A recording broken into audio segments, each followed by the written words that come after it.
Inner line পাৰ্মিটক লৈ চলি আহিছে অসম আৰু অৰুণাচলৰ সীমান্তৱৰ্তী অঞ্চলত চেপা উত্তেজনা। শুক্ৰবাৰে সন্ধিয়া হঠাৎ অসম অৰুণাচলৰ সীমান্তৱৰ্তী ডিৰাক গেটত অৰুণাচলৰ পুলিচে অসমৰ মানুহৰ পৰা ইনাৰ লাইন পাৰ্মিট বিচৰাৰ ক্ষোভিত হৈ কাকপথাৰ নৱজ্যোতিত 15 নং ৰাষ্ট্ৰীয় ঘাইপথ অৱৰোধ কৰি নিশা প্ৰায় 9 বজা পৰ্যন্ত পৰিস্থিতি উত্তপ্ত কৰি তোলে। ফলত শ যান বাহন আবদ্ধ হৈ পৰে। পৰৱৰ্তী সময়ত যুৱ ছাত্ৰ পৰিষদৰ নেতৃত্ব উপস্থিত হৈ অসমতো ইনাৰ লাইন পাৰ্মিট ব্যৱস্থা প্ৰৱৰ্তন কৰাৰ দাবী কৰে। শনিবাৰে আবেলি সংগঠনটোৰ কেন্দ্ৰীয় সমিতিৰ সহকাৰী সম্পাদক সুৰজিৎ মৰাণৰ নেতৃত্বত যোৱা দলে অসমৰ ৰাইজক হাৰাশাস্তি নকৰিবলৈ অৰুণাচল চৰকাৰক দাবী জনাইছে।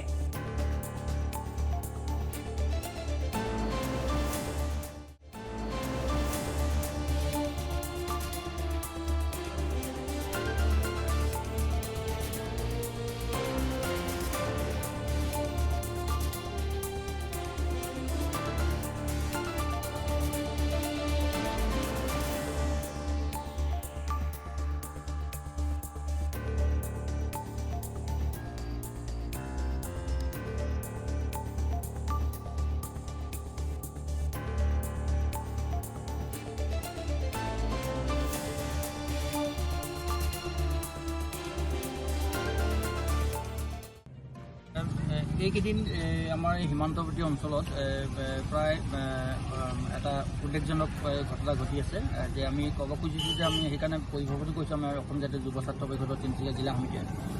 আমি ক'ব খুজিছোঁ যে অসম অৰুণাচলত বসবাস লোকসকলে সমন্বয় এটা বাৰ্তাই তেওঁলোকে বসবাস কৰি আছে আৰু খুব শান্তিপূৰ্ণভাৱে বসবাস কৰি আছে। তাৰ স্বত্তেও আমাৰ বিশেষকৈ আমাৰ একেবাৰে দাঁতি ককাই অৰুণাচল গেটৰ তাৰ পৰা এটা পাৰ্মিটখন বিচাৰিছে অৰুণাচল চৰকাৰ। আমি ক'ব খুজিছোঁ যে আচলতে সদায় ৰাতিপুৱা শুই উঠিয়ে দেখি থাকে আৰু তেওঁলোকৰ পৰা যদি এতিয়া পাৰ্মিটখন বিচাৰিব ডেফিনেটলি আমাৰ ৰাইজক খং উঠিব।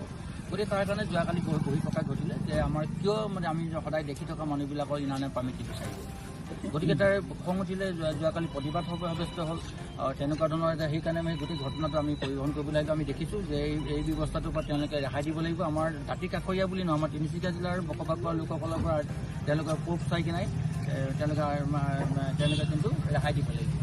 গতিকে সেইটো আমি আহ্বান জনাইছোঁ আৰু যিহেতু আমি শান্তিপূৰ্ণভাৱে যিহেতু অসম অৰুণাচলৰ লোকসকলে বসবাস কৰি আছে, গতিকে এই ক্ষেত্ৰত অৰুণাচল চৰকাৰে বা অৰুণাচল প্ৰশাসনে কোনো কিছু অহা কালি কৰে তাৰ কাৰণে আমি আহ্বান জনাইছোঁ। News desk report E24 live breaking.